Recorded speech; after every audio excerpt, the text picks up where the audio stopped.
Not cut out. All right, chat. We're back. Woo! Okay. That was wild.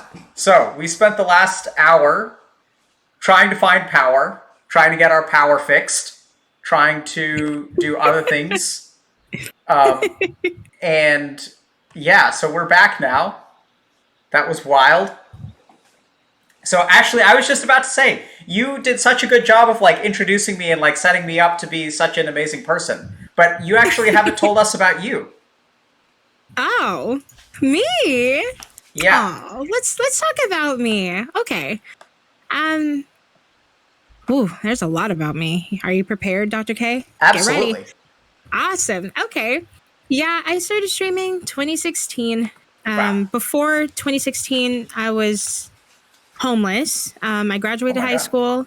My house was owned by family members, but they kicked us out for no reason. I promise you, no reason. They wanted me to go in a different career direction, but I didn't. So they kicked us out. So right after high school, me and my mom were homeless. We finally got back on our feet. Well, that was 2015. We were homeless from October to February. We got back on our feet in 2016, and I bought my first computer December 2016. I had said earlier, my first game that I streamed was Friday the 13th beta. Wow. It was the first game that I streamed, and I never played a PC game. I was so confused on how a keyboard worked, but I figured it out fairly quickly. And with streaming, I did my first charity stream, I think in 2017 for St. Jude Play Live. And ever since then, that's where I kind of found that I do belong in this industry and I can do some good with my platform and support so many different people with just, a Twitch stream, which is absolutely insane to me. I love what I do. I love going live. I love making people smile. That's my goal every single stream. I love to do charity streams. I actually work full time at Tiltify that hosts online fundraising platforms and stuff. Wow. So that's what I do full time. I'm a community manager for Tiltify. I love charity streaming. I love giving back. I've been taught to give back my entire life. My mom instilled that in me at a young age. So I love giving back. I love supporting different organizations. I love gaming. I play a lot of shooters. But I do dive into, the soft games like Animal Crossing and other games, such like that. And I just love having a good time and just supporting people because I've been there where you don't have anything at all. Wow. So that's my story. And I'm moving forward. Okay. Awesome. So where can people find you? I think some people in my chat are asking about where they can find you on Twitch. Oh, yeah. Miss Ashrox. And we are squad streaming right now, so you can go to Dr. K stream and hit watch squad stream, I believe, or watch in squad stream mode. Yeah. So you will see my face. Awesome. So I think we were just about to get to questions. Yes. And just to catch everybody up, we are doing a sponsored stream today for Ambetter Health. And Ambetter is an insurance provider, and they're kind of number one in the American marketplace. So part of the reason that we really like Ambetter is because they do have a lot of products and services that are sort of geared towards like the digital generation. And we'll probably be talking a little bit more about that. But why don't you, I know we got kind of cut off randomly about an hour ago. So. Yeah, you're fine. We're back in action, so we're good. We did have a question from LOL Christina. Thoughts on how COVID has affected the world negatively and positively? Oh, what a great question from LOL Great Christina. Question. The most profound questions come from the funniest usernames. So here's what I think COVID has done. So the first thing that COVID has done is it's exposed the weaknesses within our system. So I think there have been a lot of problems that have already existed. It sounded like you wanted to say something, Ashley. Sorry. Oh, no, sorry. I'm just agreeing. Yeah. So I think that the big thing about COVID is I think a lot of stuff had already existed. So I think mental health especially was already getting worse. It's just Hmm. with society sort of like functioning like normal, a lot of the problems were kind of swept under the rug. And so I think what COVID has done, for better or for worse, is to expose a lot of the weaknesses in our system. So it's exposed a lot of weaknesses in healthcare. It's exposed a lot of weaknesses in mental health. I think that mental health services, have needed to be better for a long time. Um, and it's really taken a crisis of COVID proportions to really expose that. Oh my gosh. Yeah, COVID has been it's been opening up a lot for my family in particular. Like, my mother, she just started getting anxiety with the Mm. pandemic, and she's never had anxiety before. And her anxiety was just, going outside and starting to sweat and people being around her too close and everything. And I'm happy to say Animal Crossing kind of saved her life. Honestly, it kept her inside, it kept her busy. So I just want to make it clear, like, hey, gaming does good and it can save your life sometimes. And I'm glad that Animal Crossing was there for my mother, because yeah, she had really bad anxiety. It's getting better now, but I'm sure some people can relate too, because I was working in healthcare um, with the pandemic starting last year. So I already had my own anxiety. But yeah, I would fear every single day coming home. I'm like, I don't want to get my family sick, but I want to work in healthcare and help kids, because I was working in pediatrics. That was what I wanted to do. It's just, yeah, it's been a lot this last year. And I'm sending you all so much love, and getting the help you need is important, and also recognizing when you need help is important too. And I wanted to ask you, Dr. K, like, Hmm. how do you recognize when you need help, or how do you know when you know your emotions, or you can't understand your emotions? How do you know when you need help? Yeah, so I think in a weird way, Ashley, that question is actually half the problem Yeah. because it implies that there is a certain threshold where you need help. Whereas I think, like, actually, the most important thing is not for you to wait until you need help. So I Mhm. would almost say it's that emphasis on crossing a particular line where, okay, now I need help. And everyone's wondering, can I get by on my own or am I past the line? Yeah. Whereas I think this is where, I'd say that what I would actually recommend is that you just get help now. Like, whether you think you need it or you don't need it. One of the best things that people out there can do is actually just go see a mental health professional, just talk to them for a little while and see if there is any value to be gained, right, out of using Wow. therapy or something else. Because it's not just, I think that's what really needs to change is we need to stop thinking about mental health as just like the treatment of mental illness. And it's like, oh, like you really need help, right? Because if you go to someone and you're like, hey, man, you really need help, or hey, girl, you really need help, like that's so, Yeah. um, it's so stigmatizing. And so I think Mm. that conversation actually needs to change. I like that. That's very important.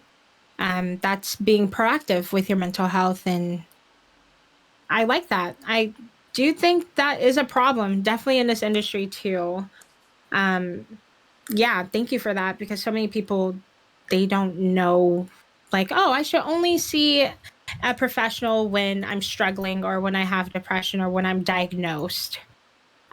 Personally, when I reached out for help when I was having work stress 2 years ago, 3 years ago, the person told me, they said, hey, you don't have a mental health illness, so you don't need any help.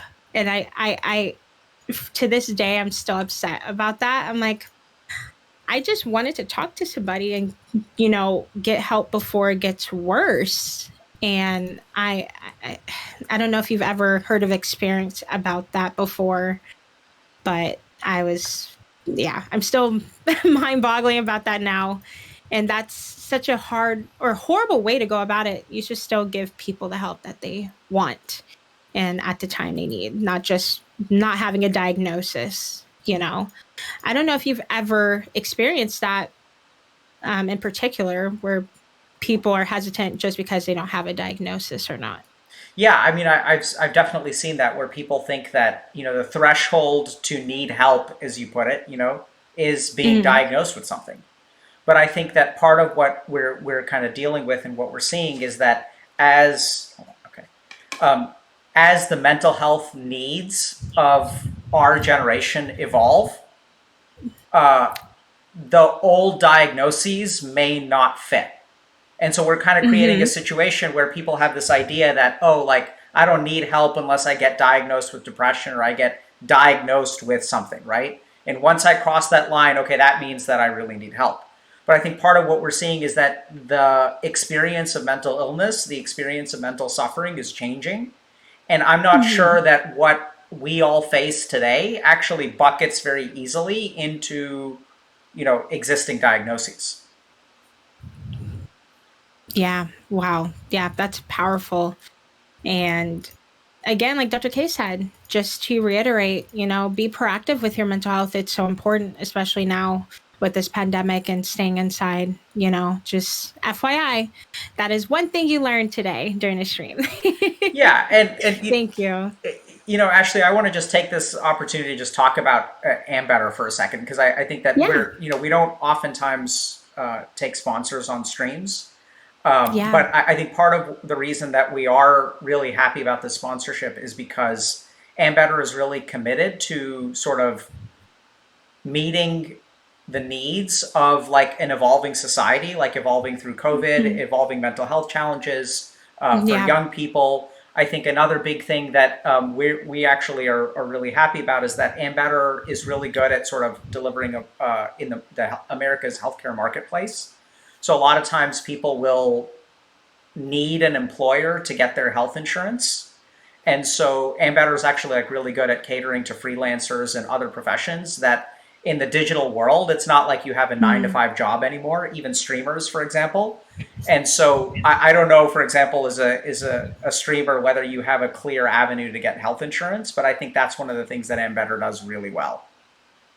Yeah. As a streamer, there is no clear path of getting help. So, yes, shout out to Ambetter.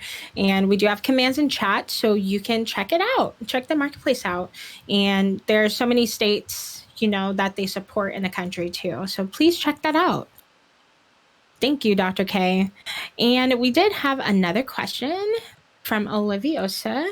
What would you say oh, I can answer this one. What would you say to a woman of color trying to enter the streaming entertainment world? Um, you have to it's a lot, honestly. Entering the streaming world, you're, you're gonna approach a lot of people that want to tear you down just for you existing. So you have to prepare yourself, unfortunately, for that, but you have to keep going and moving forward and support one another, support other women of color in this space, help uplift them, support their content. And that goes out to everybody. Support women of color because we are the most hated in this industry, unfortunately. And oh gosh, it goes back to mental health. A lot of people think Black women are just unapproachable and always angry all the time, and we don't deserve mental health help. Uh, that can be a whole topic in itself for this stream.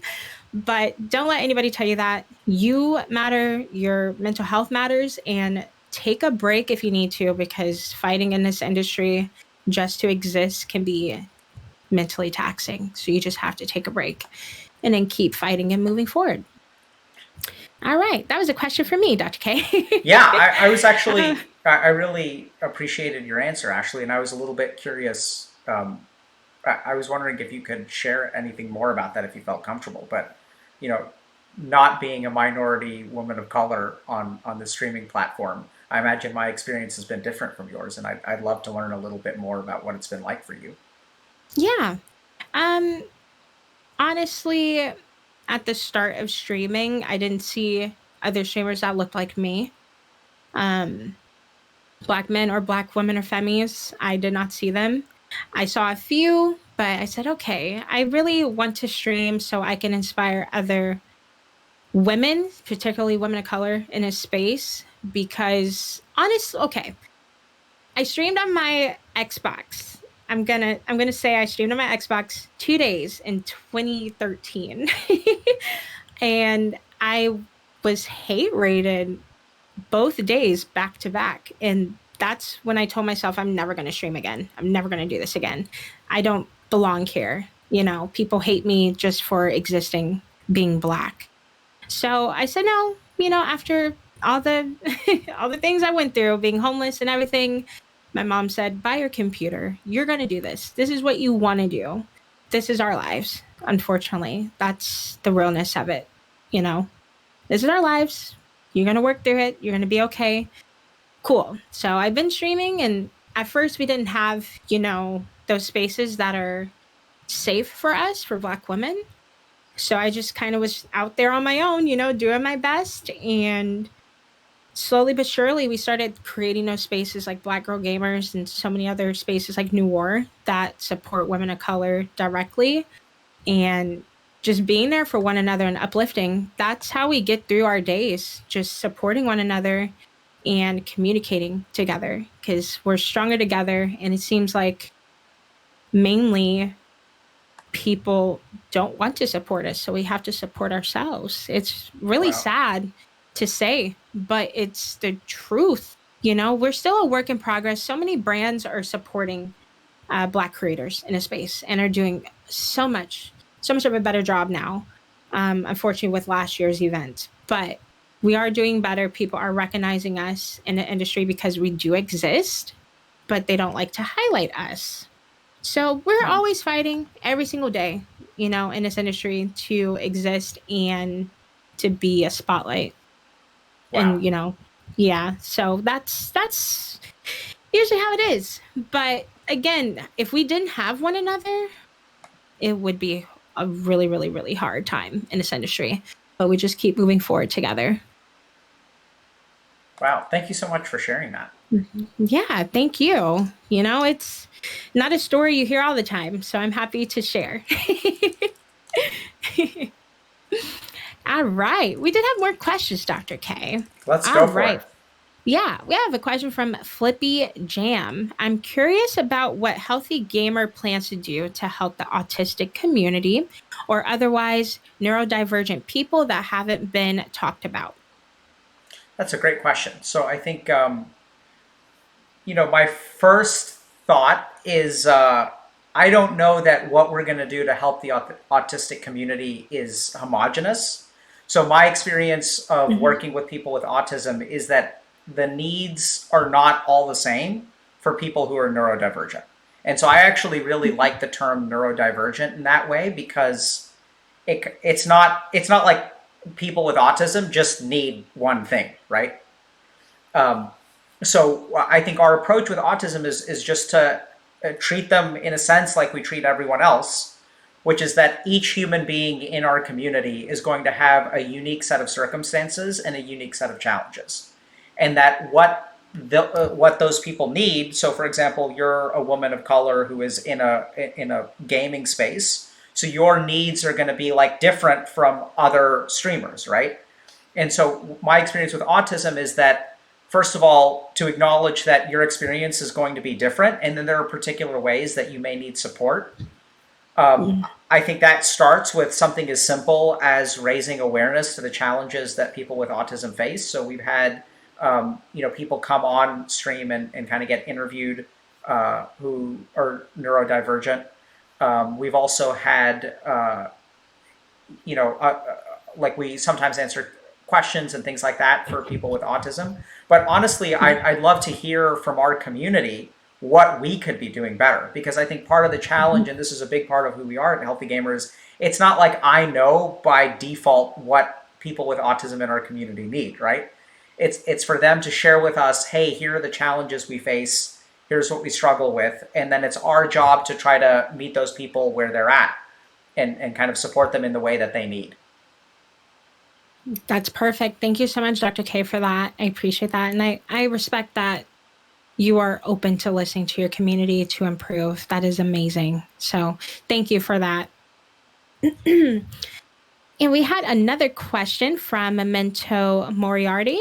Do you think it would be useful to have mental health checkups like some insurances have physical health checkups like every year? Yeah, I mean, I think that's a really interesting and intriguing idea, and probably a Yeah. good one. So I think this is where there's actually a little bit of a misnomer here because your annual physical is not supposed to be just about physical health. And that's one of the things that I actually like about Ambetter is that they really do a good job of supporting like body and mind. So they've got, Hmm. really robust services on both sides of those of that coin. But I think it's like we should absolutely have yearly checkups for mental health things. Ideally, it's supposed to be a part of the annual physical that you get, but we call it an annual physical. I think especially given like how much we're using technology nowadays and the new kinds of problems that we face. So I think we're a generation that is the most burnt out that we've kind of ever been. And so sort of evaluating people for that proactively, I think sounds like a really good idea. It sounds like an intriguing idea, and one that I'd love to explore more. Yes, I agree. I I would love that every year. Maybe even every 6 months, really. I think that would be nice. Or do you think that would be too much every 6 months? I don't know. I mean, so I think this what's cool about that question, Ashley, is that I think that question has like half the answer to it, right? It's like, Hmm. this is someone who's asking a question in our chat, but Memento Moriarty, I think, is on to something where, I think our audience will tell us, our community will tell us what they need. I personally think that once a year checkups would be really, really good. But if you're feeling every 6 months, I think it'd be cool if you had someone available who could do that for you. Yeah. Yeah, I think just making those creating those boundaries too would be very important. So yeah, I agree. Thank you, Dr. K. I appreciate it. Um, Dr. K, I think I have to leave you now. I think we are all done with the interview, but we still have questions for you to answer. All right. We still have them running in. So I just want to say thank you so much. It was so lovely to meet you and work with you. I'm so sorry about your power outage, Yeah, but we made it work. I just want to commend you, Ashley, for doing such a fantastic job of keeping things together in light of Yes. all of the technical difficulties. So, and it was Oh, I'm a streamer. yeah. It's normal. I also really appreciate you sharing kind of your own perspective about what it's like to be a woman of color in the streaming space. So, thank you for that. Yes, and I am open to more discussion if you would like to talk about it more extensively Sure. with your community. So, thank you again. Thank you Thank so, you. so much. All right. You can all go to Dr. K's channel right now, Healthy Gamer GG, Healthy Gamer underscore GG. All right. He is still taking questions. So, please go drop them in his chat. And again, thank you so much, Dr. K. I hope you have a beautiful day and Thank you. stay safe with your power outage, okay? Take care, Ashley. Thank you. You too. All right. Bye. Okay, so we started a little bit. I guess we started on time, but then there was an hour gap in the middle. So I think we're going to continue answering questions. So let's just see. I think someone's going to be sending me questions to the universe. Um, okay, so we'll see if we get like curated questions at some point. But otherwise, we're just going to vibe, chat. Y'all okay with that? Where's the best place to look for acceptance? Okay, this is a great question. So this is where like most self-help gurus will say the best place to look for acceptance is within, because how where I mean like it's within. Acceptance comes from within, right? And like I'm all for that attitude, with the whole monk mode and looking for acceptance from within. But the truth is that if you really look at psychological development, the way that we learn to accept is from other people, right? So most of what we learn as human beings is what we learn from like our peers, right? So if for example, you have negative self-talk. So a lot of people suffer from something that is called negative self-talk. So like there's a voice in your head that will repeatedly say negative things to you. And so if you decide, oh, like, hey, look, like there's a new job opening up that is sort of the job of my dreams, and you get excited about it, and this voice kind of pops up in your head and says, oh, like there are people who are more qualified than you are. There are people who are going to be better than you are. Like people aren't going to, like, you're not that qualified for it. So why bother applying? Why bother? So that's like that negative self-talk. And so if people are kind of wondering, how do I learn to accept myself? How do I learn to change my negative self-talk? The unfortunate truth is that the simplest way to learn acceptance is actually from other people. So it's having other people accept you can be one of the most bewildering, confusing, and frightening experiences. And so we see this a lot, especially in people who have had traumatic upbringings where they get really confused. So people who've been in traumatic situations who will then, for example, start to date, and someone like treats them really well, like not in an abusive way, and then this person actually gets paranoid. They're like, what is going on? Like they're waiting for the other shoe to drop. And so the sad truth is that oftentimes the simplest way to learn acceptance is by having people around you who model it for you, right? If you're having a tough day, if people around you start to express compassion, then you're going to hear those words and it'll kind of like get tucked away in part of your brain. And if that happens over and over and over again, your neurons will learn that language in the same way that we learn slang or other kinds of lingo. Like, how do we pick that up? It's because our brain is constantly hearing what people around us say and starting the process of internalizing it so that we start to use that language as well. And so I wish that the answer was as simple as you can look within yourself for acceptance, which you absolutely can. But the simplest way to do it, honestly, the easiest way to do it is to really be careful around who you cultivate in your community, who you spend time with. Because as those people start to teach you what it is like to accept you, you will start to accept yourself. Good question.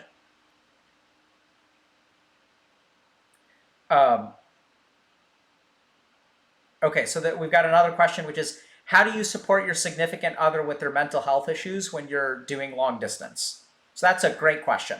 So we get a lot of people in our community that are really, really interested in helping others. And so, we support that obviously here at Healthy Gamer. And at the same time, I think it's important to recognize what your limits are, what the limits of your circumstances are. So if this is your significant other, recognize that the most important thing that you can do is to support them as a romantic partner. And I know that sounds kind of weird, but remember that there are some things that your partner may benefit from seeing a mental health professional. They may benefit from other kinds of support. And I think part of the challenges with a lot of relationships is that we tend to muddy boundaries with our partners based on our compassion for their situation. So if, for example, my partner is unwilling to see a therapist or doesn't have health insurance or things like that, cue Ambetter, oftentimes what we'll want to do is do the job of a therapist, right? Because our partner will be like, oh, I don't want to see a therapist. I've had negative experiences, et cetera, et cetera. And so then you're sort of left not only with the job of a boyfriend, but also with the job of a therapist because your partner doesn't want to see them or it's difficult or whatever. And then once you get into that situation, things become exceedingly difficult. And I really love our community for wanting to take on both of those roles. But the simple truth of the matter is that it's like very, very hard to do that. So oddly enough, what I'd really say is your job as a partner is to help them get connected to the help that they need. So if your partner doesn't want to make phone calls or do research or things like that, those are the kinds of things that you can very practically help them to do, right? You can help them look through online profiles, you can make phone calls for them, kind of set them up, and then really let them sort of handle it with a provider from there, and just support them kind of through that journey. Yeah, so create a chat culture of positive self-talk from some time ago. Yeah, so just about that. So, we asked chat some time ago. I don't know if you guys saw this or not, but we asked chat one day whether y'all wanted to play Dota or you guys wanted to meditate. And 60% of chat voted meditate. And so I can imagine there would be a post on our subreddit, which is, hey, Dr. K, how do I stop playing video games and start meditating instead? And I didn't realize that this would be the answer, but I would ask chat because they somehow discovered that. Like, literally, it was wild. It was like, no, so it's not even 40% really mad about Dota. 60% wanted to meditate, like 20 to 30% wanted Dota, and 10 to 15% like wanted other stuff. That's great.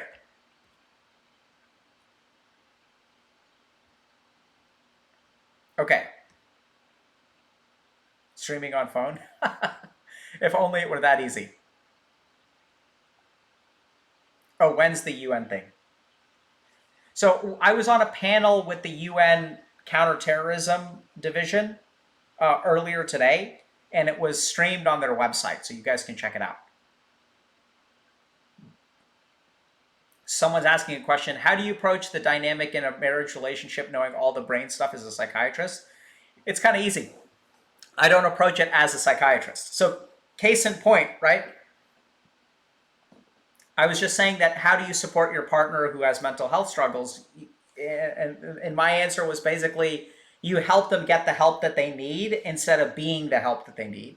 And I do that for my family as well, right? So I'm my kid's dad. I'm not their psychiatrist. I'm my wife's husband. I'm not her psychiatrist. And so it's my job to be a husband or be a dad.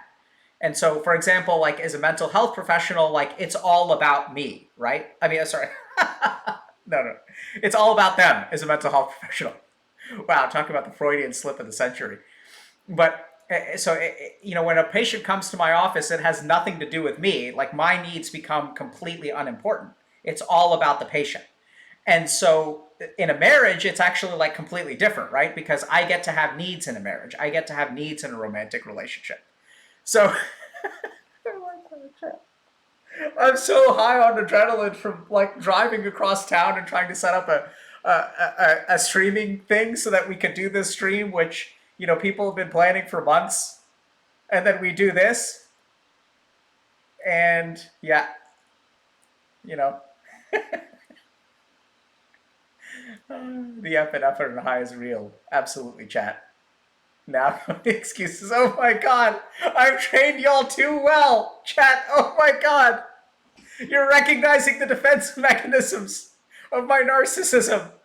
Ah, GG. And now the student becomes the master, chat. Who is the final raid boss of stream? It is not any guest. It is Dr. K himself. Right? And then y'all are doing the interview. And I'm the interviewee. That's the raid boss. The raid boss is, surprise, it's Dr. K himself. Okay, so I think we are going to take we're going to take more questions. Oh, cool. Okay, so here's a bunch of questions. Okay, so we've got a question from Lucidal Cake. Is comedy a good or a bad way to deal with bad mental health? Oh, what a great question. So comedy is, in my opinion, a good way. So like we have to remember that humor is a defense mechanism that people use to like manage negative emotions. I think that the challenge with any kind of coping mechanism or any kind of defense mechanism is that it serves a purpose, but it should not be the sole thing that you use. It shouldn't be the only tool in your tool belt.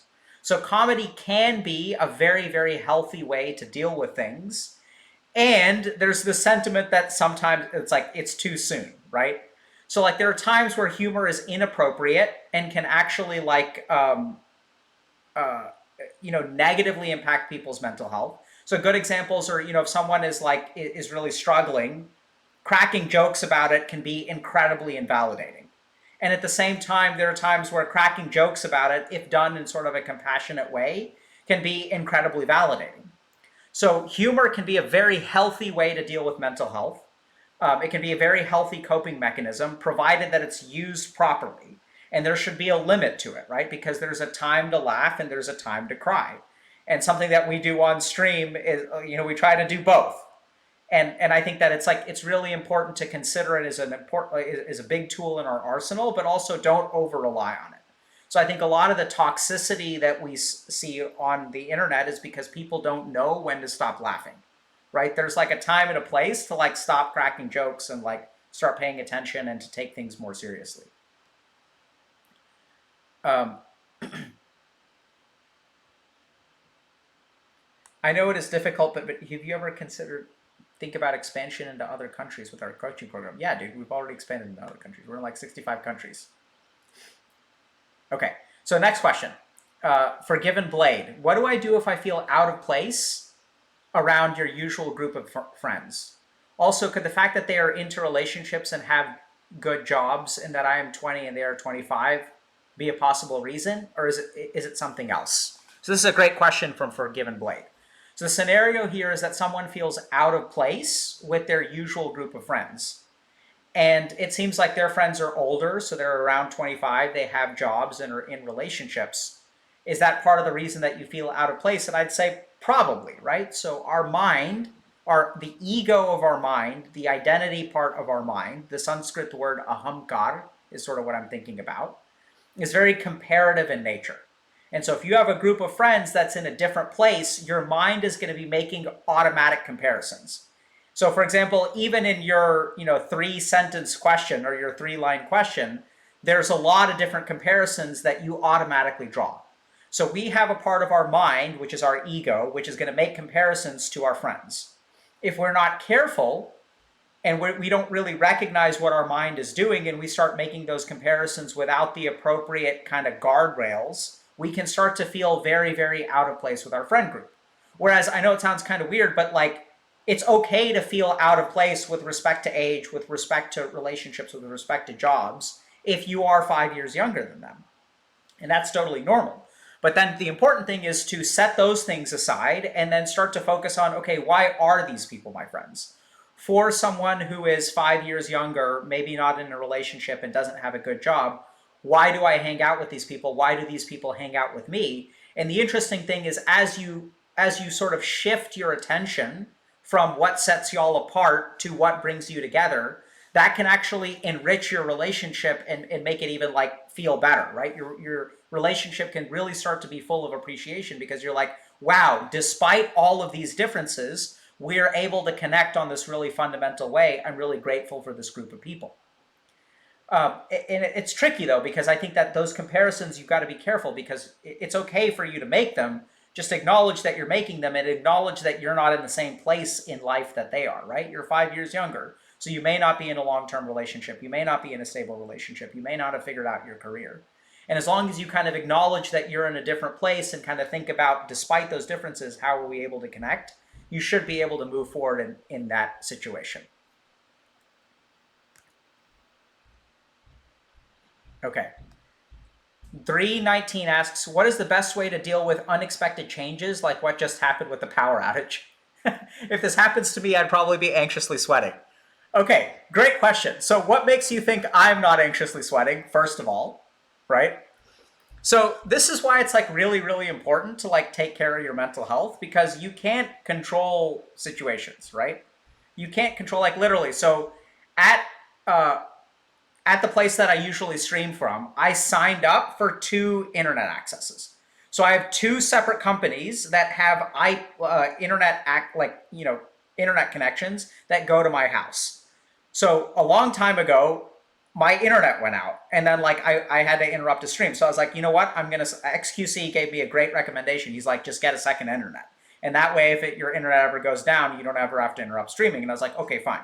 So I got a second internet, but then like I can't control the power going out, right? There's a limit to, so in life, you're going to run into problems. And then as a human being, there's like certain things that you can do. So you can like throw your hands up and you can say like, oh, like I can't do anything about this. The internet went out. Like, oh man, like GG, right? So you can say, oh, it's not my fault. And you can sort of absolve yourself of responsibility, which is totally fine.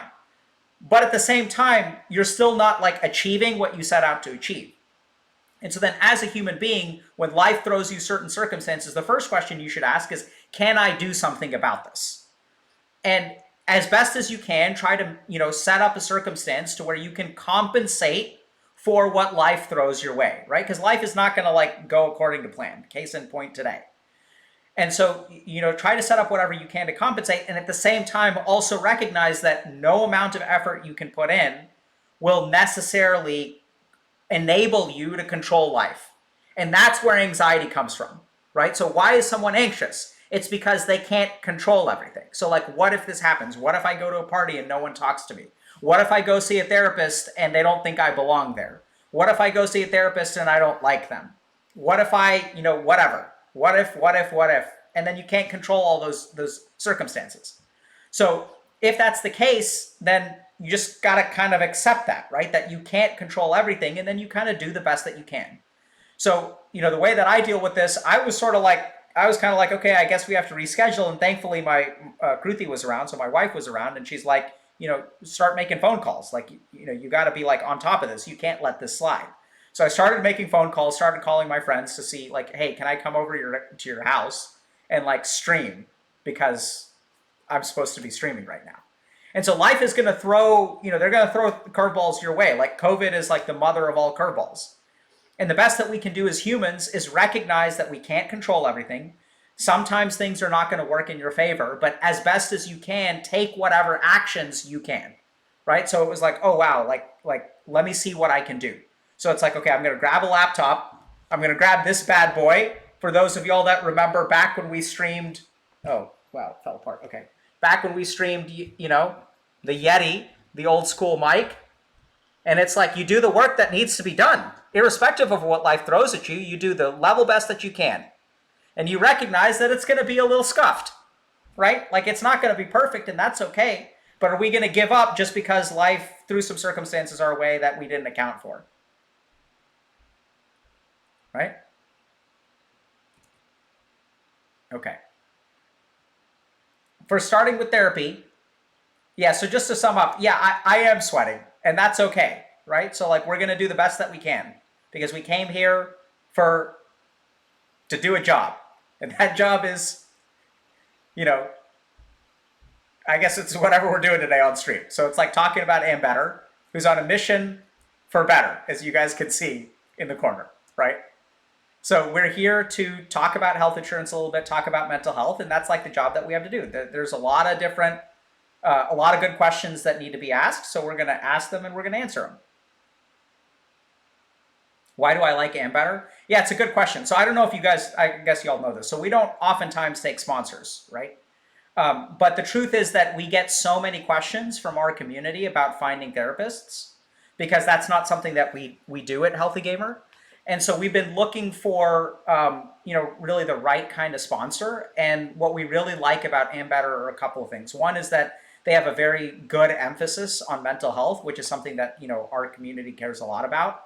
The second thing is we get a lot of people in our community who don't have standard options for employer-based health insurance. So here in the United States, most people will get health insurance through their employers, and our community is increasingly like a freelancer community, is increasingly like a digital community. People may not have 9-to-5 jobs. And so there's a healthcare insurance marketplace, and Ambetter really does a good job at sort of appealing to or meeting the needs of the digital generation and like the freelancer generation. I think they also offer employer-based health insurance, but I think what we really like about them is they're very, very cognizant that the challenges that our generation faces are different. Not just challenges in terms of mental health, but also challenges in terms of like literally how you get health insurance. And so one of the reasons that we're really, really into this is that if we can connect people with health insurance, which in turn allows them to see a therapist, because a big, big barrier to actually getting into therapy or getting mental health treatment is a lack of health insurance or financial resources. And so if we can move the needle, a little bit in that direction, like that's a win for us. So we're really, really excited about, the work that Ambetter is doing. Okay, next question.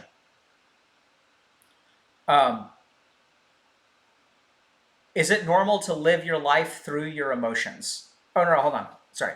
For starting with therapy, do you recommend going to a therapist you already know personally, or is it better to start fresh with someone you've never met?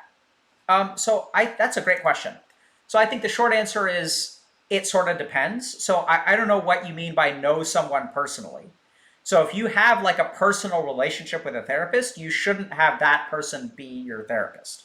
So if you've got like a family member or friend or someone who's a therapist, I don't recommend you see them. That being said, if you know someone who you don't have like a personal relationship with, that you feel would be a good fit, I'm all for working with that person, right? If this person sort of gets you, they operate on your wavelength, then it's actually could be a really, really great fit. The other thing that I'd say is that, if you're looking for a therapist, make sure you shop around. So I don't think that there are good therapists and bad, I mean, there are good therapists and bad therapists, but generally speaking, I don't think of therapists as good or bad. I think about them as like fitting particular clients or not fitting particular clients. And so it's not about finding the best therapist, it's about finding the right therapist.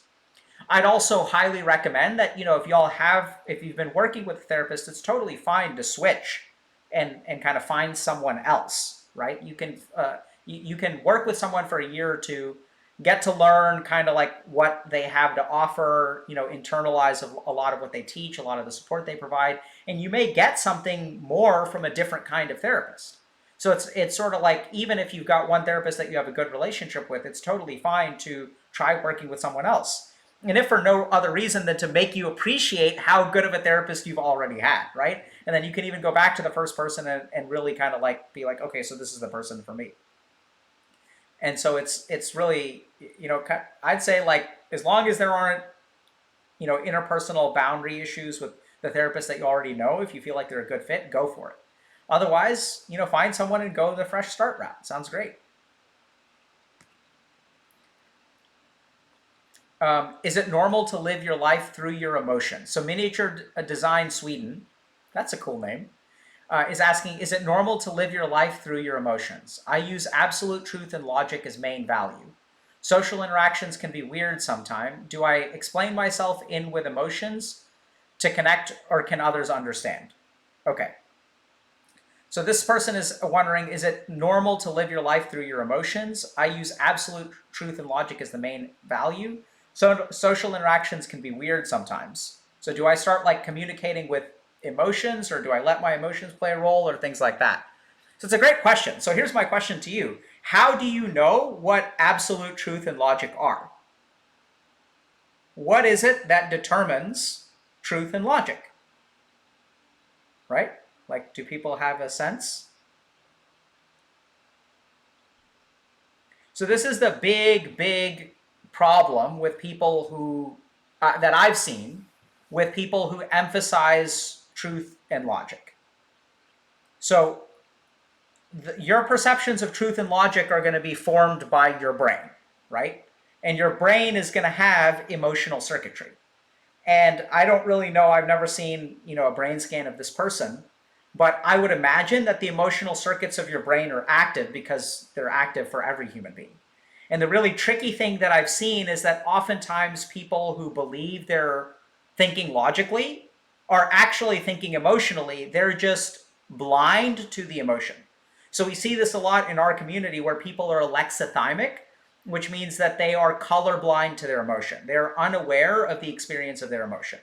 And when you spend a lot of time on technology, like playing video games and things like that, those circuits of your brain start to get suppressed. It doesn't mean that they become completely dormant and inactive. They just become suppressed. And then what happens is that your emotions start to hijack your logic. So you'll see this very easily if you talk to two people, let's say two people on the opposite ends of a political spectrum, for example.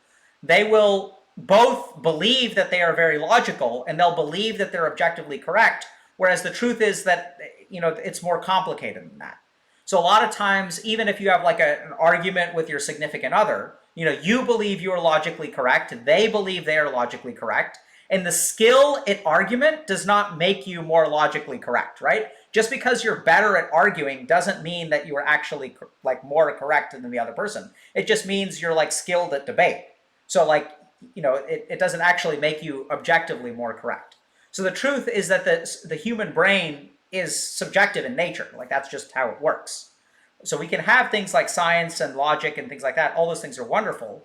But you have to remember that as a human being, all of that objective reality is being filtered through a subjective brain. And so I'd say that getting in touch with your emotions is actually one of the best ways to become logical, which I know sounds kind of weird.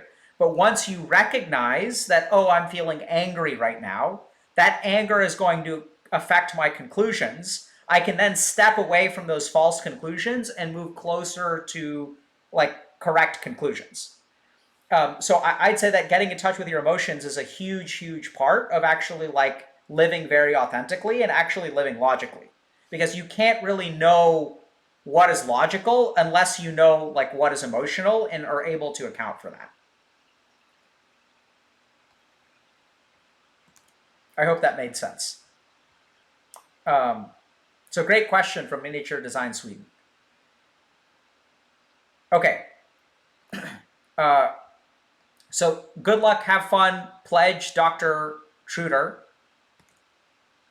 I've seen Dr. Truder post a lot of things. This is great. Would you say that as a psychologist yourself, are there times that you lose a bit of confidence when speaking with emotionally unstable people? I'm curious now how the psychologists get affected when it comes to these types of situations.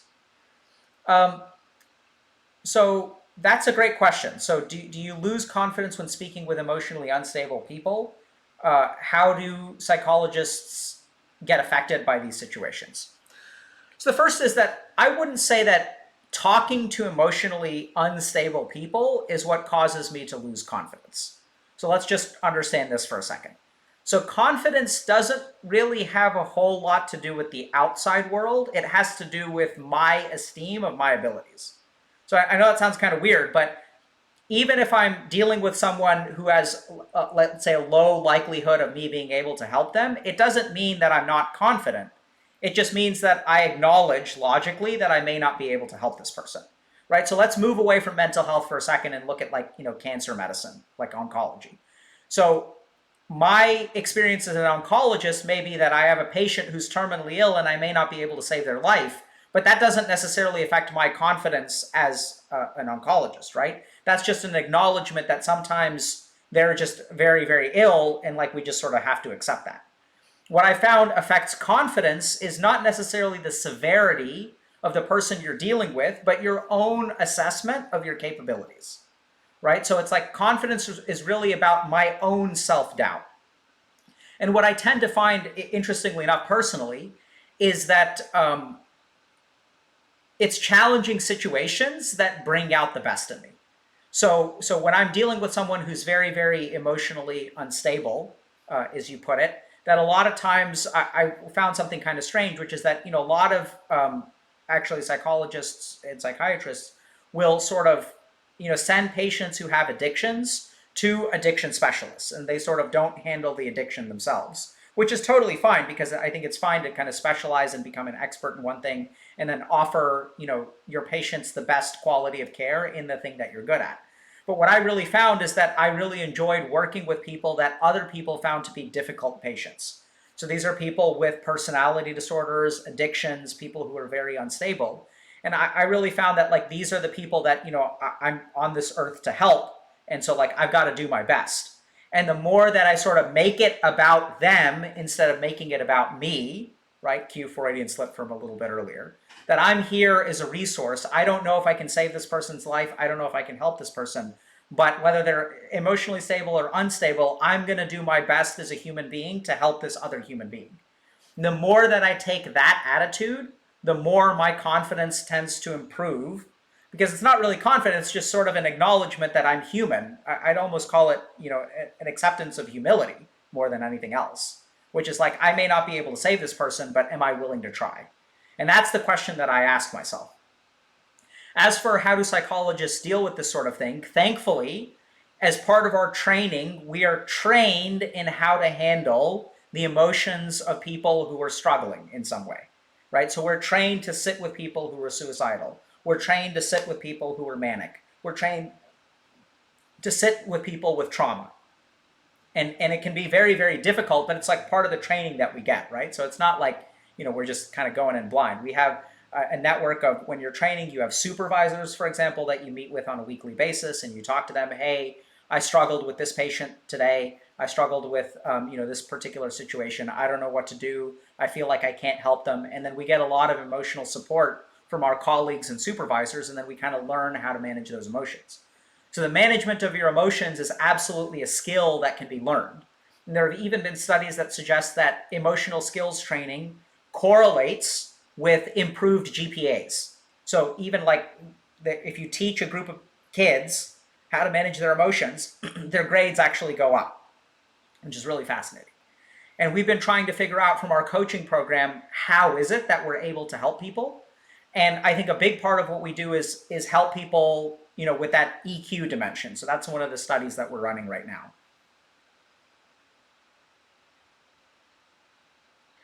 So Dr. Truder has a follow-up, which is, I'm guessing the therapist must be a therapist of themselves at the same time the inception escalates.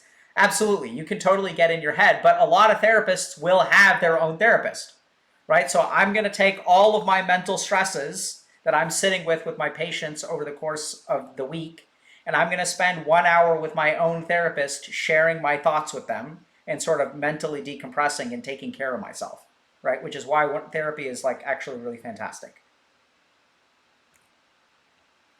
Okay, Araven is asking, when doing shunya meditation, you described it as an emptiness. Can it also be interpreted as a stillness, like water surface without ripples? Is that the feeling of shunya?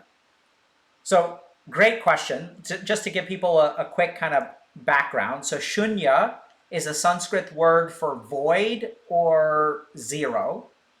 So it's sort of like nothingness.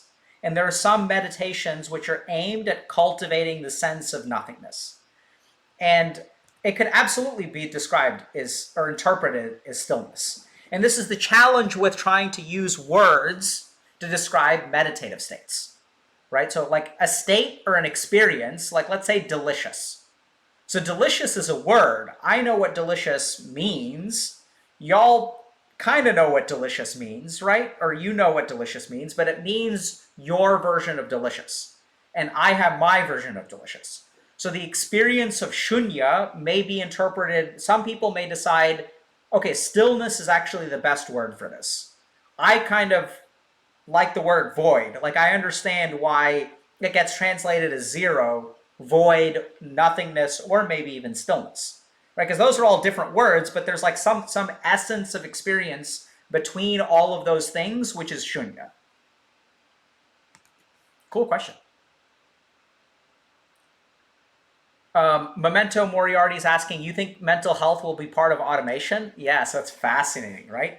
So I think that this is already happening. So I think that there are some services out there which basically have a chat bot which like talks to you if you're feeling sad. And I don't think the data for those is very good. So we'll see.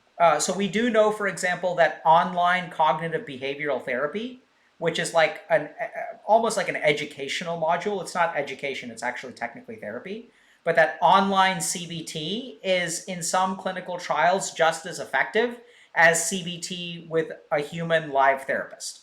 There's some evidence that online therapy that's not even delivered with a person can be therapeutically effective. So will it be a part of automation? I think people are going to continue working at it. I think people are going to try it. I think that it's kind of interesting because even passively watching content, so we're seeing this here at Healthy Gamer, which is that, just like I was saying earlier, like chat noticed my defense mechanisms. So even watching content will sort of boost your EQ.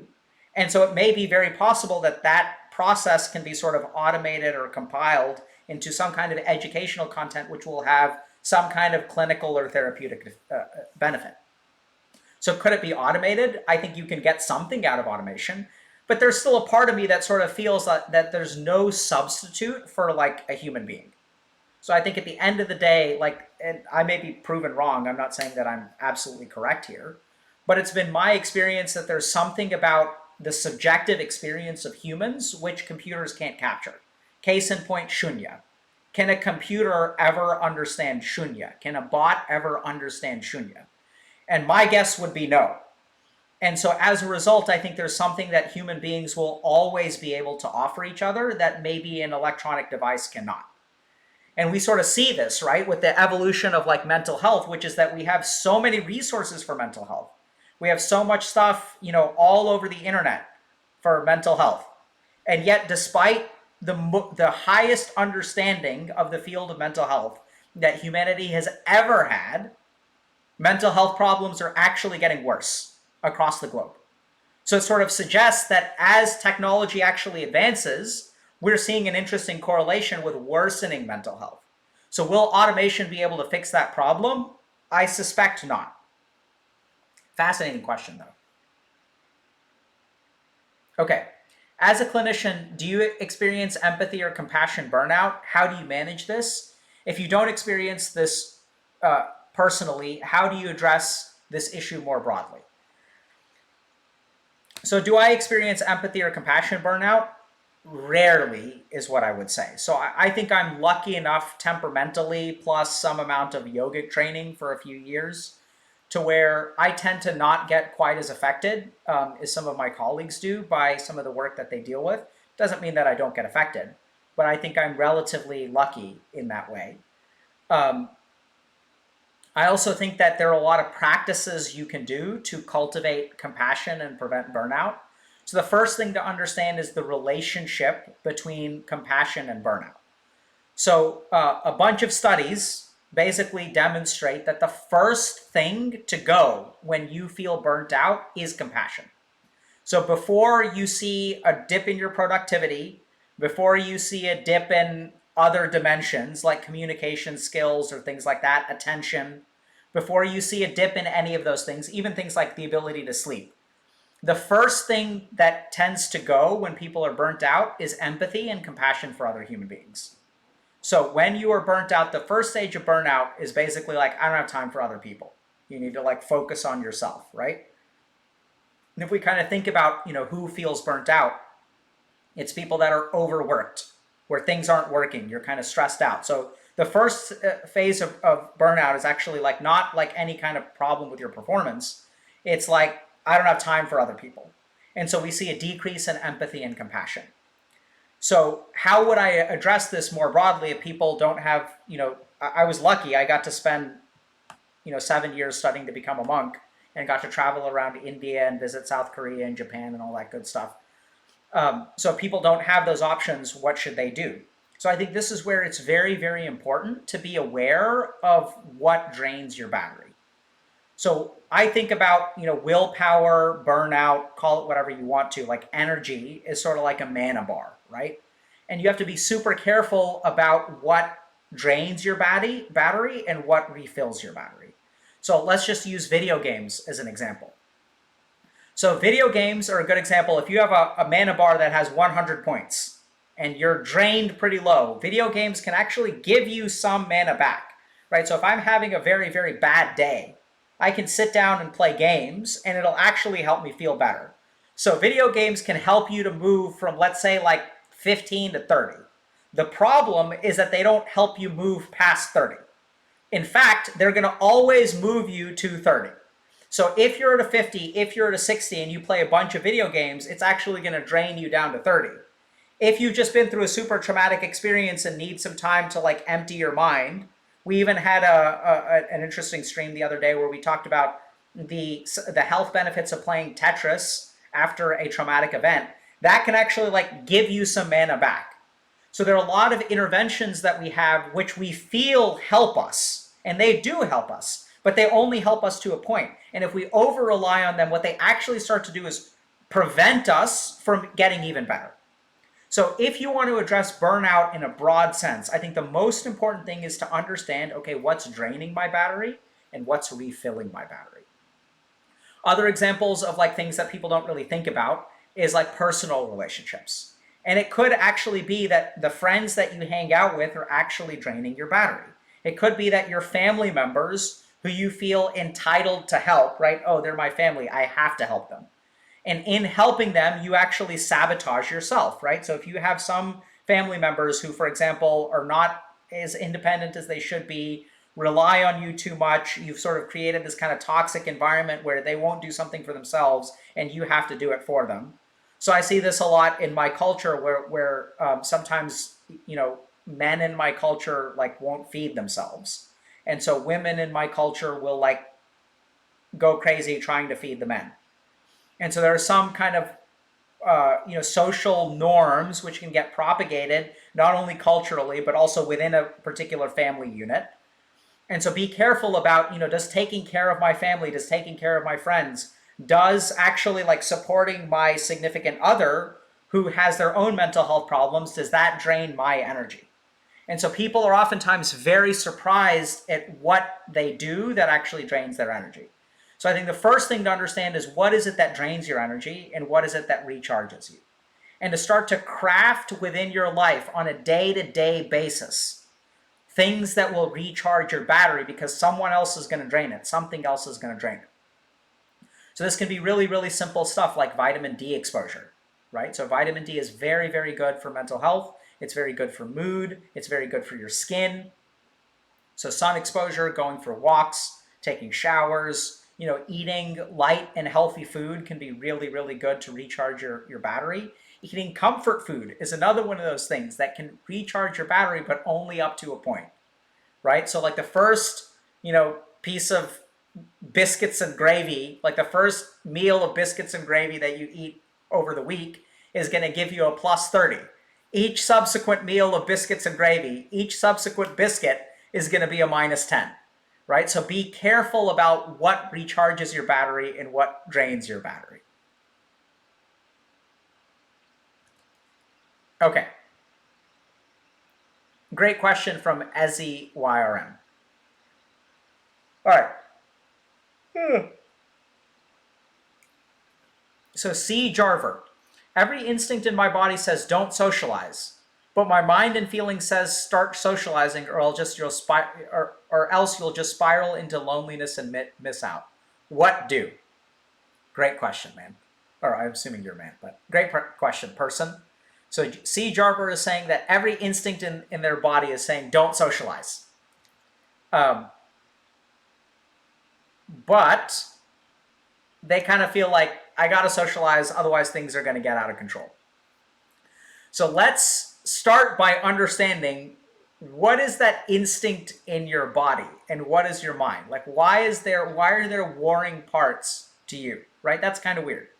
So there's a part of you that's saying don't socialize, and there's a part of you that's saying I need to socialize. So which part is logical, right? Let's think about that. Which part of your mind is logical? And what people may assume is that the part that's saying, oh no, it's important to have friends, is the logical one. But if we're super careful and we really tunnel down, what we'll find is there is logic behind the other one as well. So anytime our mind tells us to do something, it tells us that for a reason, right? So our mind doesn't randomly wake up one day and say, oh, stop doing this, or don't do this. The mind learns lessons from our experiences. So if there's a part of you, every instinct in this person's body is saying don't socialize. So then the question is where were those instincts formed, right? It's not on the genetic level, because as human beings, we tend to be social animals. So chances are this person has a damn good reason for not wanting to socialize. Their body and their brain have experienced socialization that has been damaging more than helpful. So now that is your body and your brain trying to protect you from socialization. And there's another part of your mind that's okay, but if we don't do that, we're kind of screwed. So this is sort of a situation where as human beings, we can get into the situation where we're screwed either way. Damned if you do, damned if you don't. If we socialize, we're going to get hurt. If we don't socialize, we're going to spiral out of control. What do I do about this? So this is where a lot of people will sort of default to, how do I pick one over the other? And I think picking one over the other is not the right move. What you really need to do is integrate both of those perspectives. So in psychology, this is something called ambivalence. And when people don't act, they think that they are not motivated, right? They say, I'm not motivated to socialize. So they perceive it as an absence of motivation. But if you are paralyzed, it may not be because you are not motivated. It may be that you are equally motivated in two opposite directions. So what people will often diagnose as not motivation, how do I find motivation, is actually conflict. So the solution, if you are paralyzed by conflict, is to work through the conflict, integrate the conflict. It's not to have one side win, because when that side wins, so when one side wins and one side loses, the losing side is going to come roaring back with a vengeance later, okay?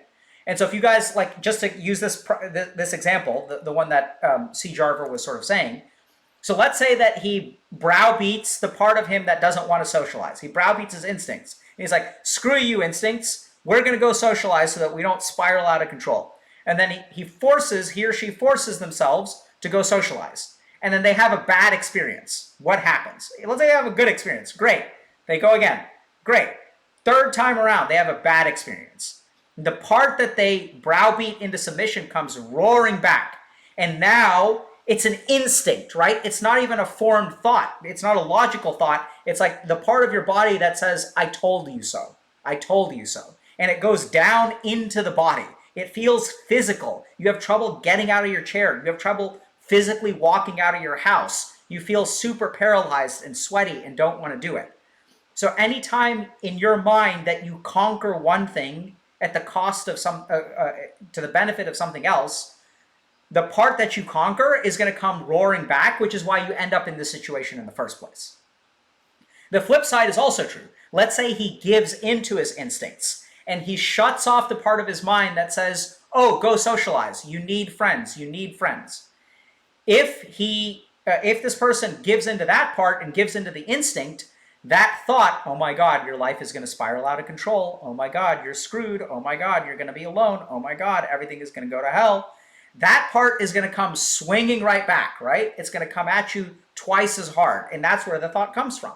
So if we look at this conflict within ourselves, where does the conflict come from? It comes from the fact of choosing one over the other, which then the scales are always going to balance, right? It's like this psychic potential energy, where if I suppress something, it's going to come roaring out. And if I suppress this thing over there, it's going to come roaring out. So what do? You integrate. This is where it can't be choosing one over the other. It's almost compassion for both sides, right? It's an acknowledgement that, hey, there's every instinct of my being is telling me don't go socialize. And at the same time, I really feel like I have to socialize. So what am I going to do about this? I have to tell my body that, hey, we're not going to like this and it could suck and it's not going to be pleasant, but we're doing it for a really good reason. What do you think about that? Right? It's like kind of talking to yourself, working through that conflict for yourself. For the part of you that says, hey, we need to go out and make friends, otherwise we're going to spiral out of control, it's telling that part of you, advocating for the part of you that wants to stay home and saying, yeah, I understand that it's really important for me to go out and make friends, but I need you to understand that this is going to be really hard for me. That I can try to make the phone call, but there's a chance I'm going to slip out after half an hour, right? I'm going to show up at the party because I know you say I need to do that, but you need to give me an out. You need to have some compassion and recognize that if I'm really not enjoying myself, we have to kind of call it a victory that I even went at all, and I'm going to kind of disappear in 30 minutes, and I'm going to peace out. And I need you to be okay with that, instead of beating me up when I leave after 30 minutes. And so what it really is it's about integration of both of the parts. That these are both parts of you, that everyone is on the same team. All of the parts within you are actually on the same team. And it's your job to sort of get those parts integrated so that you can kind of move through them. And that's what you should really do if you're paralyzed about socializing or not socializing. Make sense? Someone's asking, how do I become a monk like you did? I didn't become a monk. I became a Twitch streamer and psychiatrist. Right? I walked away from being a monk. So I wouldn't know. So you could go to study to become a monk, but I didn't actually become a monk. Yeah, so look, so Capital Nlubitz is saying, I would hate myself more if I'm leaving after 30 minutes. There's the problem, right? So why? Why would you be so judgmental towards yourself? I don't doubt that you would feel that way because I felt the exact same way, right? I should have just not gone at all. Like, why half-ass it? I should have done a better job. I expect more from myself. I should be stronger. I should be able to stay for not just 30 minutes, but 2 hours and have fun and enjoy myself. It's so easy to beat yourself up. It's so easy to beat yourself up. Why? Where is that coming from? Why are you so frustrated with yourself? Why can't you have more compassion towards yourself? Why would you tell a friend, hey man, at least you went, but you don't tell that to yourself? Right? Explore that. Where does that self-hatred come from? Where does that lack of compassion come from? I do the same thing. Don't get me wrong. But be careful. Okay, Avati asks, for the past few years, I've had this cycle of alternating between good and bad sleep. These intervals can last weeks or days. I'll have good sleep for a while and then shift to bad sleep and back. I've heard this is related to at least partially emotional turmoil or some sort of stress. What do you think? Okay, so we definitely have to do, some kind of lecture or something about sleep. But let me start with this. So if you have, hold on, let me think for a second. Catch my breath too.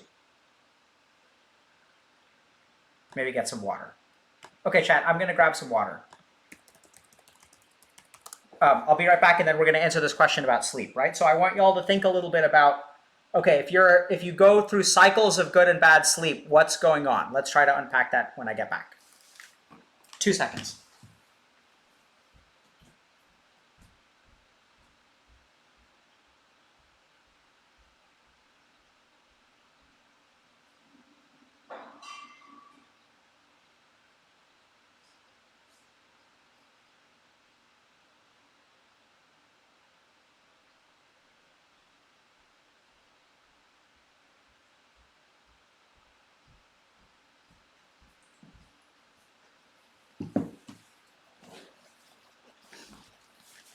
Okay, let's go.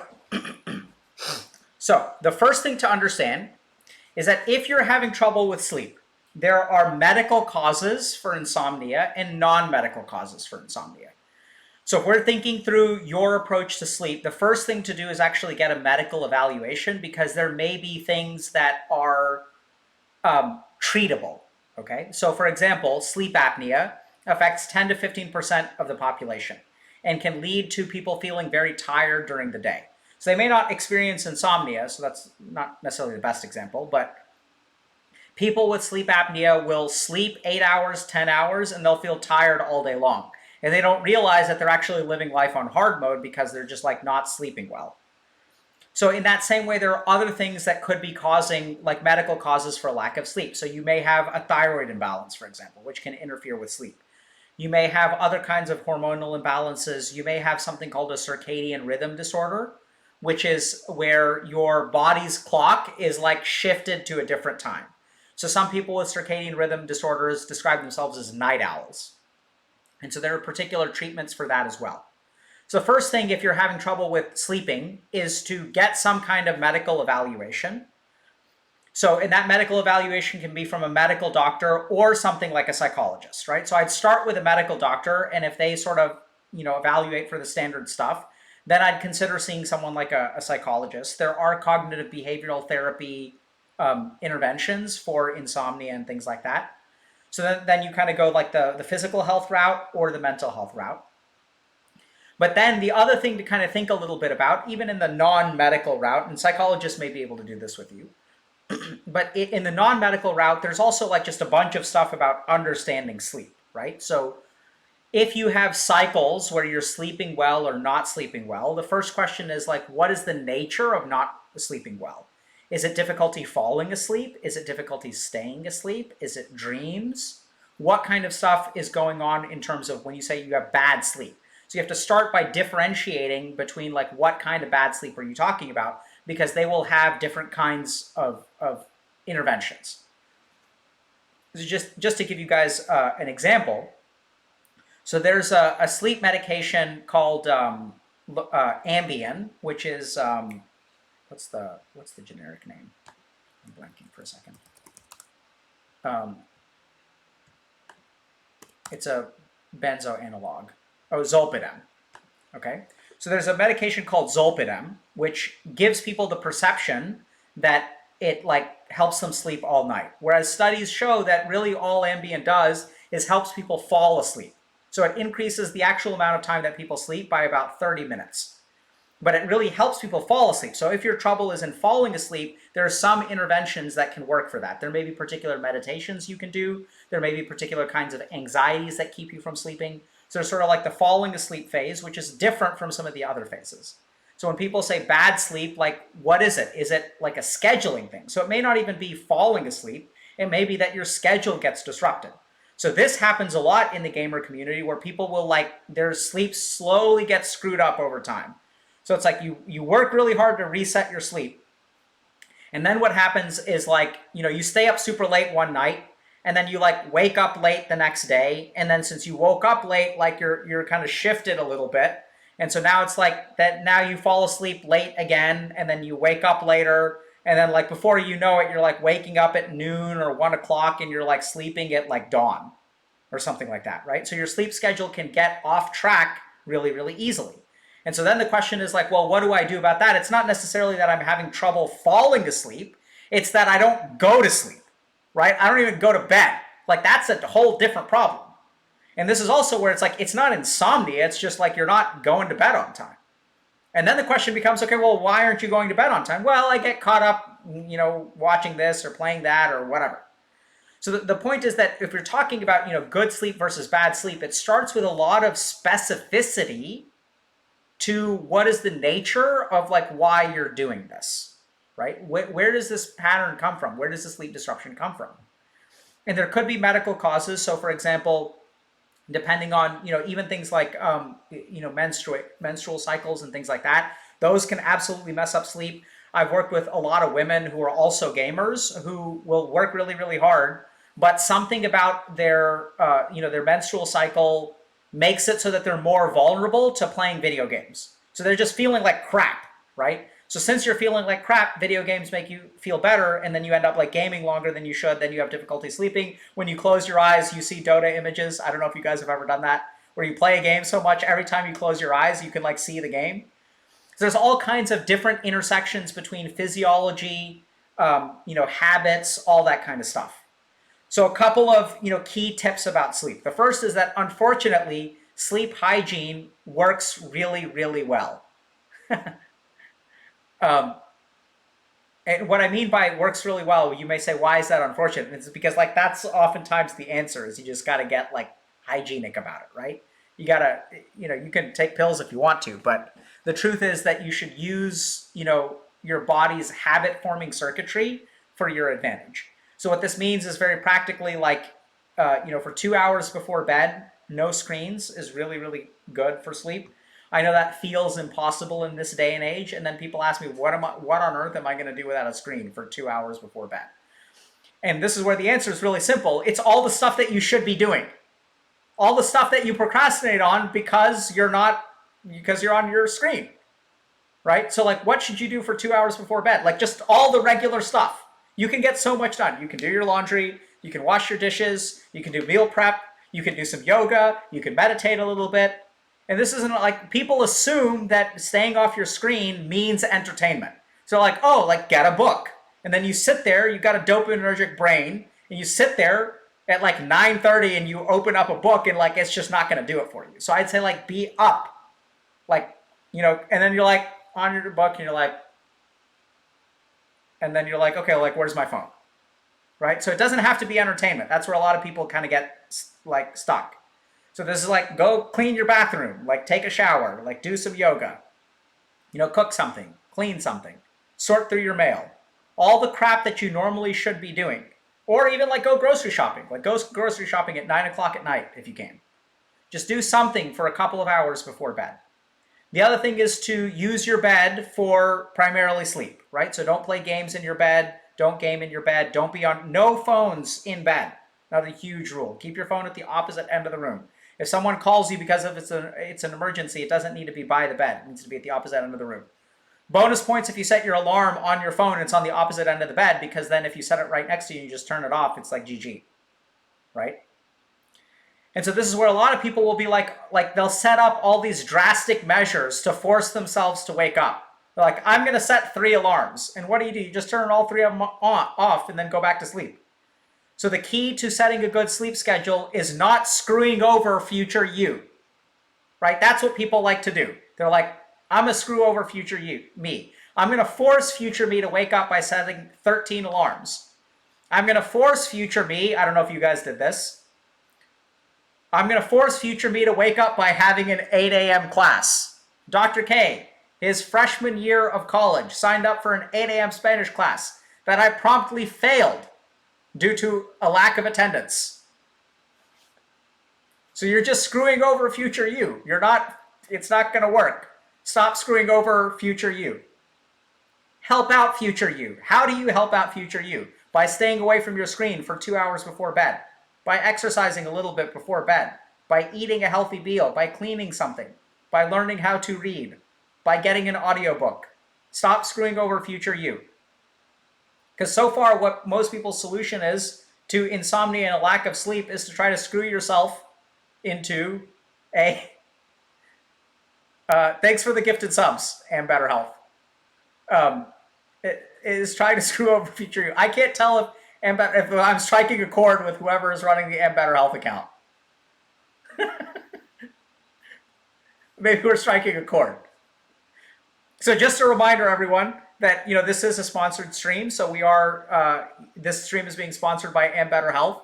So Ambetter Health is thankfully supporting us in this mission to teach y'all about how to sleep well, right? And we're kind of talking about, okay, so like part of this starts with a medical evaluation, like maybe getting health insurance is a good first step in order to do that. You get me? Okay. Thank you very much for the gifted subs. All right, does that make sense? So like if you're struggling with sleep, understand first of all that it's complicated. There isn't a answer. And basically do your best not to screw over future you.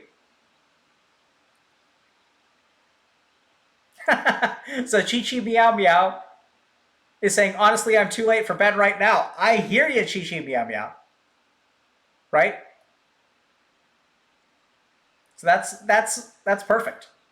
Yeah, so caffeine intake. We didn't even talk about caffeine intake. So next of Tim is sort of saying, don't drink coffee. So caffeine intake is a huge part of both daytime fatigue and nighttime insomnia, right? Because if you feel super tired and you like pound more coffee, I don't know if y'all have ever been in this state where you're too tired to do anything, but you're too awake to go to sleep. Like y'all ever been in that state where there's like too much caffeine to go to sleep, but like too tired to do anything? It's tough. My normal state, yeah. Okay. So let's keep going. So we've got a couple other questions. So, Kamer Goptal says, where do you think I should start with meditation? I never did it before, and it's a little scary. I really wanted to control more of my ego. So I'd say if you want to start with meditation, start with alternate nostril breathing. It's a practice that we teach all the time. You can find it, on our past streams and stuff like that. So I can teach it to y'all real quick right now. We're not going to do it right now because we've got a bunch of questions that we still want to get to. But basically, like this is a really simple technique. You can also do this before bed. So there was a question earlier about can I meditate before sleep? Absolutely, you can meditate before sleep. So the other thing is some people find that meditating makes them sleepy. And these people also have insomnia. So just meditate before bed, you'll be fine. Just meditate. It'll put you to sleep. So in alternate nostril breathing, what we're going to do is this. I know this looks kind of weird, but we're going to just take these. You can do the Vulcan, live long and prosper sign, and then you kind of fold these two fingers down. Sometimes it's hard for people to do. It's not the end of the world if you can't do it. And then we're going to take our thumb and we're going to block our right nostril, and then we breathe in. And then we switch, and then we breathe out. Now we're going to breathe in with this nostril, switch, and breathe out.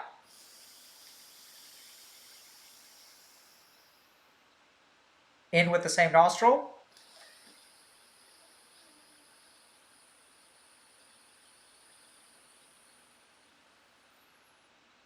switch, and breathe out. In, switch, out. Okay, so a couple points. If you've got a deviated septum, don't do nadi shuddhi. Don't do alternate nostril breathing. Secondly, if you feel like you're congested, that's normal. So one of our nostrils is generally speaking, always more open than the other, but it should cycle every 45 to 90 minutes. So you can still do alternate nostril breathing provided you don't have a deviated septum and your lung capacity is good and things like that. So a very good intro to meditation is just to do that. So it's in through one nostril, out through the other, in through the same nostril, out through the other, in through the same nostril. So a lot of times what people will want to do is they'll want to go in, out, and then in, out. You don't want to do that. You want to do in, switch, out, in, switch, out, in, if that makes sense. Okay? So I really wanted to control my ego. So that's where you can also check out our various like ego-oriented meditations. There's also a whole set of meditations about the ego in Dr. K's Guide to Mental Health. So y'all can check that out too. But you can find them all on Twitch. So Adam Olsons is asking, how do you know it's time to get help? I've told myself that it is not that bad and I can manage myself. Lately, I've come to mind that it is probably the time to get help. Thoughts? Yeah, so we had this question earlier, but we'll answer it again, which is, why do you have to wait until it's that bad to get help? Right? What's the downside of just getting help now?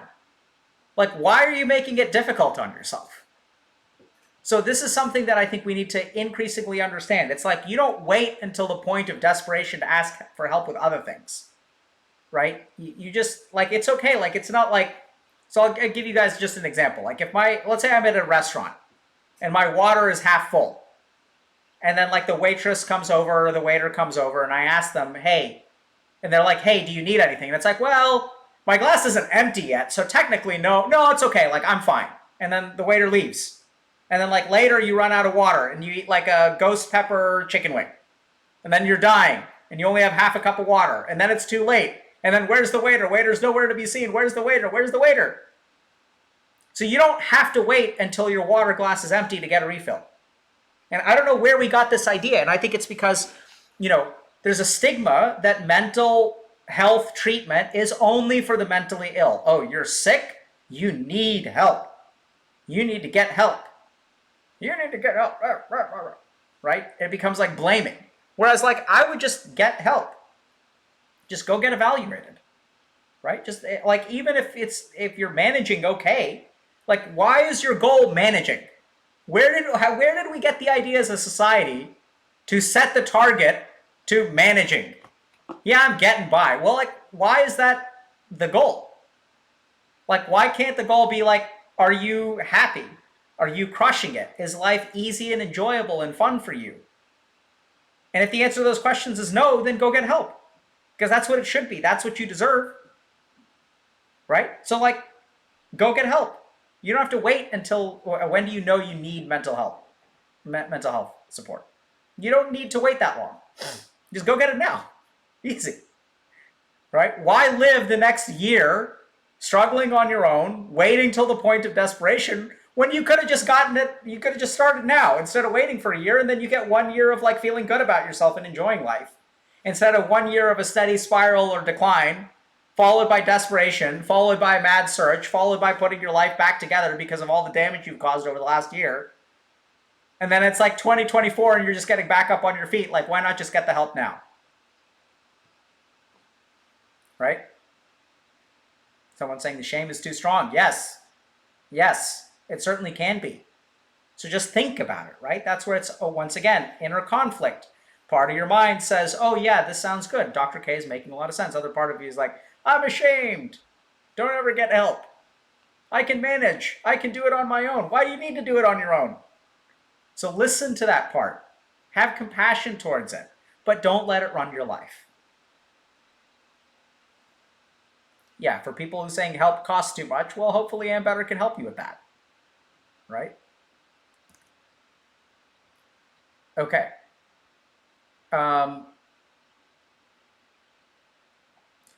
Memento Moriarty says, what sort of psychotherapy training do you see as most valuable to your formation?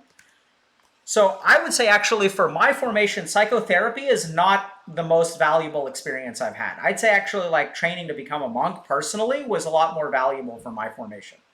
So my experience was a little bit strange when it came to psychotherapy training because when I went to medical school and when I became a psychiatrist, I already had a well-developed understanding of like how I thought the mind worked.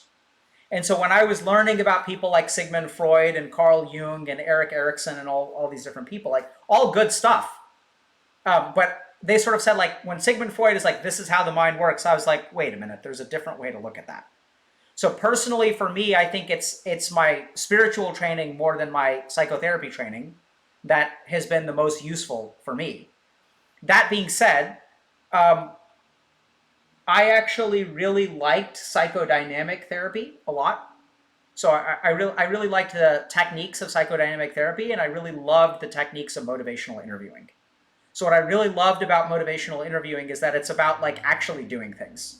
So I know this sounds kind of weird, but if we look at type 2 diabetes, we go to endocrinologists to treat type 2 diabetes, but it's very possible that you can look at type 2 diabetes as a behavioral health problem, right? So like, for example, I worked in bariatric surgery for a month, and as part of the bariatric surgery clinic, before you get surgery, you actually like work with like nutritionists, dietitians, and psychologists.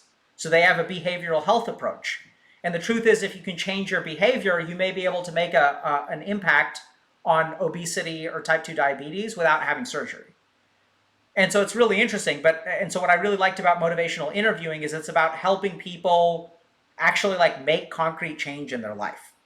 It's like, how do you quit drinking alcohol when you're like, because your brain is addicted. So it's like a chemical dependence. It's a physiologic dependence. It's a neuroscientific dependence. And how can you use words to help someone overcome all of these like physical and physiologic obstacles? So that, and I just personally like psychodynamic therapy because it's like talking about stuff. It's like talking about people's lives.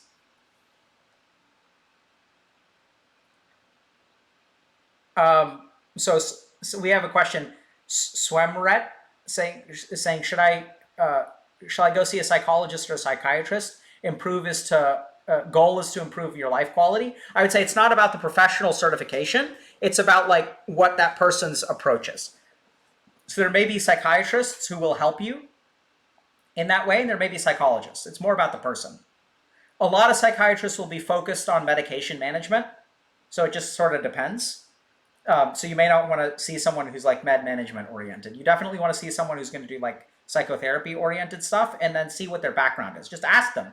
I don't necessarily have a mental illness, but I just want to improve the quality of my life. Is that something that you specialize in, or something you feel comfortable with? Do you see people who are like do you have other clients who work in that way? And this is also why coaching is becoming a profession, by the way, because neither psychologists or psychiatrists are formally trained in improving the quality of life, right? They're formally trained in pathology, which is why we see so many coaches everywhere now, because there is a need for that. Okay. What are your thoughts on the phrase men and women can't be friends? As a woman, I find it strange that straight men and straight women can't have a platonic relationship. I think that men and women can be friends. I do not agree that men and women can't be friends. Now, the other thing you kind of have to acknowledge is that if some people are saying that, they believe it. And it's just very possible that those people aren't capable of forming platonic friendships. Right? So it doesn't have to be not true for them. So it's just there may be some men out there that feel like they can't ever be in a platonic relationship with a woman, which is like, that's fine. And there may be some women out there that feel like they can't be in a platonic relationship with a man, and like, that's okay too, like, you do you. But I personally think that humans can be friends. Like, one of my best friends is like this 70-year-old, like, I think he's Vietnamese, I don't really know, dude in my neighborhood. And I go for a walk every day before stream, and like, he goes for a walk because he's like, it's 11 a.m. and I'm just walking around the neighborhood. All the normal functioning adults are like at work, and all of the kids are at school. And I just walk every day, and I don't even know the dude's name, but we just, we bro nod towards each other. We like take the same path. We always pass each other. We walk at the same time. He's like, I can be friends with that dude. He's like one of my best friends. And, we don't even need to talk. So I don't know I guess people have had experiences where they had difficulty doing that, which is why they believe that. But I don't believe it. I have friends who are women. Yeah.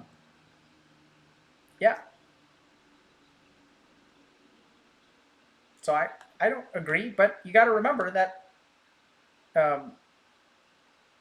you got to remember that that's That's okay for some people. Like they don't need to have platonic friends.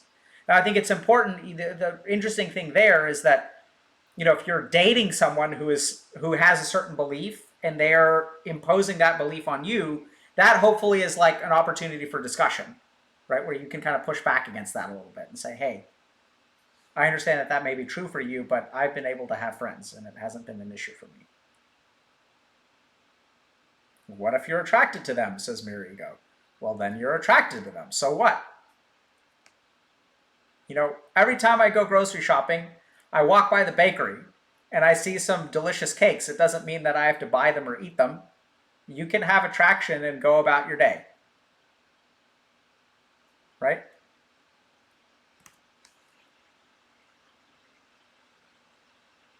Okay. When talking about the ego and comparisons, would it be valuable to specify... Uh-oh. Whoops. Okay. We'll do one more question, okay? So when talking about the ego and comparisons, would it be valuable to specify with comparisons of value rather than comparisons as a whole? My idea of this could be valuable is so you could be detached and more objective while trying to understand the differences between me and other people. I'm a little bit confused by the question, Fado, so we're going to move on.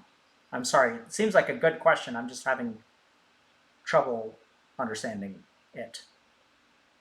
Maybe it's my adrenaline brain.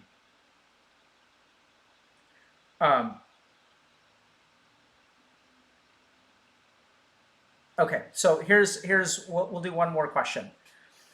So Captain the Real One says, if I'm mature and smart enough to identify the problems and setbacks that hold me back and make me unproductive, how am I supposed to feel if I'm not willing enough to do anything about it? I feel like I'm holding the key to my well-being, but I am not doing anything about it. Does that mean that I just don't care enough? So if you have correctly identified the problems in your life and you are unwilling to do anything about it, there are a couple of different things going on here. The first is, are you okay with not doing anything about it? So can you be content or at peace not wanting to fix something? So case in point, like sometimes like my office is like a little bit of a mess. And like, even though I know something should be done about it, I'm actually like pretty peaceful and content to not do anything about it.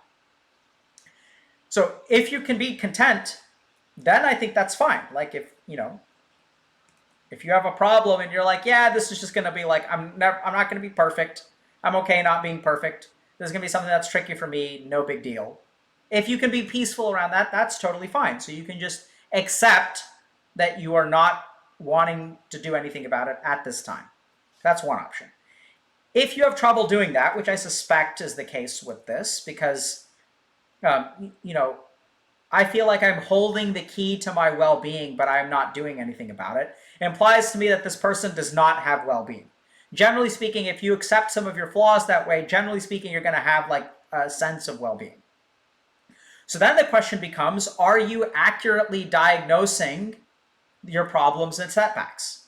So I oftentimes find that I'll work with people who are not motivated, and the key to unlocking their motivation to change is in framing the problem in the right way. So we had an interesting interview a few days ago where someone was like, has this, what I would call a gamer eating disorder. No, we don't diagnose things here on stream, but it's just like, it's not a disorder. It's just, this is a pattern that I see with a bunch of gamers. And so this person thought that maybe they have a binge eating disorder, which is very possible. So they should go get evaluated by a mental health professional if they really want to get an evaluation for that. But they described to me a pattern, which was one that I myself have engaged in, and I feel like half of my friends have engaged in, which is sort of like they actually enter like physiologic starvation, and then they like gorge themselves. And so like understanding your problem in a new light may lead to motivation to change it. So I would be a little bit careful on, being sure that you've figured out what your problems are. Because the other big challenge is that sometimes, it's hard for us to know what we don't know. We may be having a misdiagnosis, and this is why it's really important to work with other people. because you may not be able to find all the answers by yourself, or you may be able to, it just may take a very, very long time. So this is the value of doing something like going and seeing a therapist, because like then the therapist can sort of help you think through things, may help you realize things that you didn't realize. So I would sort of question whether, it's not about maturity and smartness. It has to do more with blind spots and cognitive biases. So this is the other thing, is like you may be mature and smart, but you may have a cognitive blind spot. You may have a cognitive bias that's preventing you from seeing things in a different light. And therein lies maybe the lack of your motivation. And on the flip side, if you really have accurately diagnosed things and you're not willing to do anything about it right now, are you okay with that? I think it's okay to be okay with it. It's kind of up to you. Yeah. So great question, Captain the Real One. Yeah. So just to kind of wrap up, yeah, so someone's asking, can you explain the difference between coaching and therapy? It's a great question. So we'll just answer that very, very quickly. So I think that the difference comes primarily down to like training.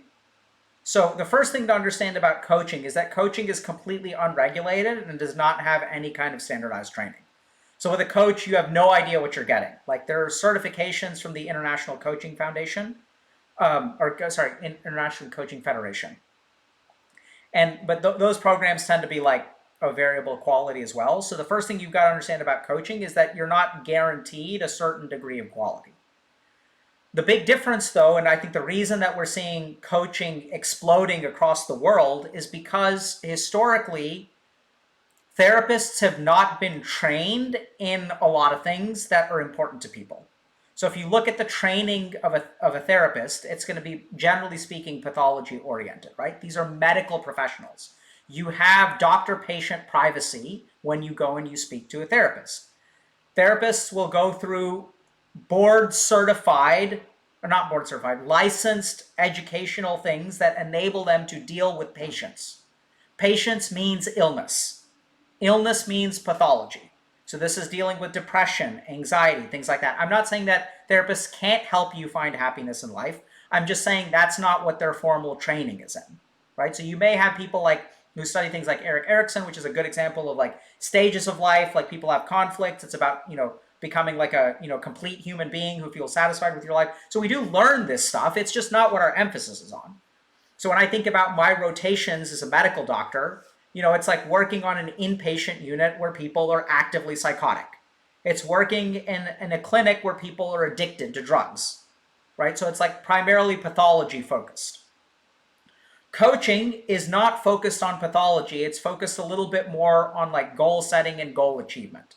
And so if you look at even the ICF's core competencies for coaches, you'll see the difference between, if you look at like, the licensure requirements for a therapist and the ICF's like, competencies for coaches, you can just read the two documents side by side and you'll see how the two are pretty different.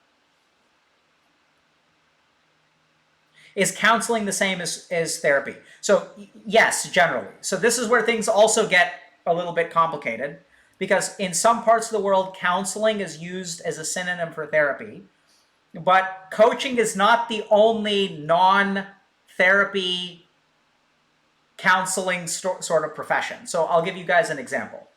So genetic counseling is a good example of someone who you can get a degree in genetic counseling, but these are not licensed therapists for the most part. They're people who are sort of trained with a particular subset of counseling people to make good decisions around genetics and having kids and stuff like that.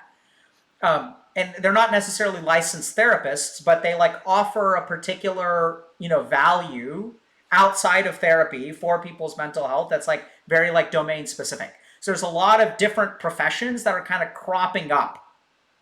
Life coaching is another like good, so that's an example.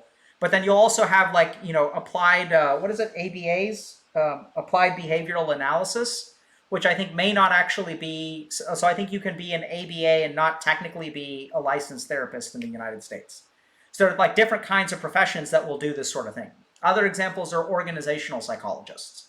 So some people will have degrees in like organizational behavior that are not technically psychologists. So they'll still offer like insight, but they'll offer it at the organizational level. So anyway, I wanted to thank y'all all for coming today. We're going to go ahead and wrap up. So apologies for the hour-long interruption. I lost power at my house, and so had to move across town to try to find a place to stream. I'm really, really grateful that y'all decided to be patient with us. Huge shout out to Miss Ashrocks for holding things together. And just want to remind y'all again that this is a stream that's been sponsored by Ambetter Health. So Ambetter is a health insurance company, and we were really thrilled to be sponsored by them because we really do believe that access to healthcare is very, very important. It's a huge part of Ambetter's mission to sort of reduce the disparities and improve access to care. I think especially for the digital generation, for young people, and for a lot of the structures that we have around obtaining health insurance, we're really, really glad that Ambetter is kind of in the marketplace because they do offer specific packages for young people, freelancers, things like that. One of my family members, for example, is a freelancer and actually uses Ambetter as their health insurance, and they've had a really positive experience. So we're really grateful to them, and I hope you all enjoyed the stream.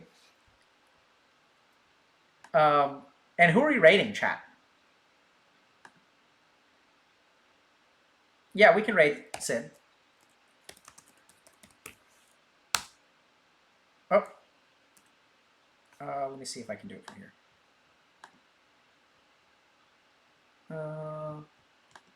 Let's try this.